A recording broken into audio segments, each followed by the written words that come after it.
Good morning, how are we doing? Hope we're all well on this very cold, dark, miserable Monday morning. But it's the last day of the penultimate month of 2020.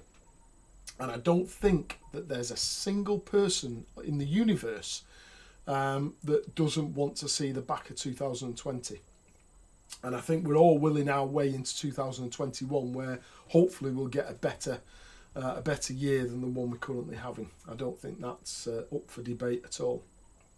But what I wanted to do this weekend, not unlike any other weekend really, I do a lot of reflecting, and I wanted to share with you my process of reflection. And I do 4 things to do with reflection. 4 things, all beginning with R, funnily enough. So the first one is reflection, the reflecting itself.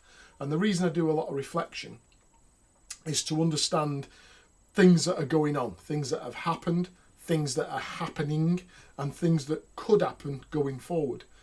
And I do that by either writing things down on paper, pads, whatever. Got lots of bits of paper all around the house, all around my desk here. I also use my phone. My phone's a good tool to use. I have an app on there called Post-its or sticky notes, and I type out a couple of brainstorming bits or bullet points that I can then later reflect on.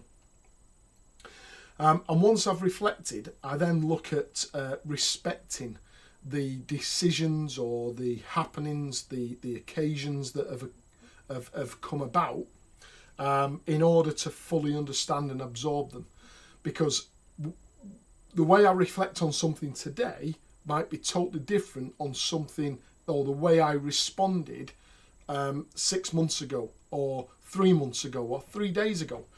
So very, very good to respect what occurred at that given time. And then once I've done the respect, I look at my response. How did I respond back then? How am I responding today? How would I respond if it happened again, the same thing happened again at a later date? And depending on how we respond to things, either is positive or not so positive.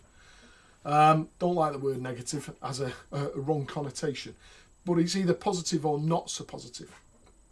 And Paul McGee talks about it in his sumo book. Paul McGee, the sumo guy, talks about it in his book about the hippopotamus in the mud wallowing. And I've talked about it before, about the head going down, jumping on the drama triangle, woe is me, the world's against me, etc., etc. And Paul McGee puts it quite well, that there's nothing wrong with reflecting that way, so long as we're in control of it, so long as we determine how long we wallow for. Because if we allow the wallowing to get a grip and get hold of us, we could end up in a decline that many of us struggle to get back out of. So long as we balance the wallowing with the positive thinking, there's nothing wrong with that at all. So that's the response bit. And then finally is the redirection. So whatever happened there, how do you redirect here to change going forward? So if something happened over there which was a catastrophic failure, for example, somebody made a decision that affected you personally, or you made a decision that affected you or somebody else personally, what are you going to do differently?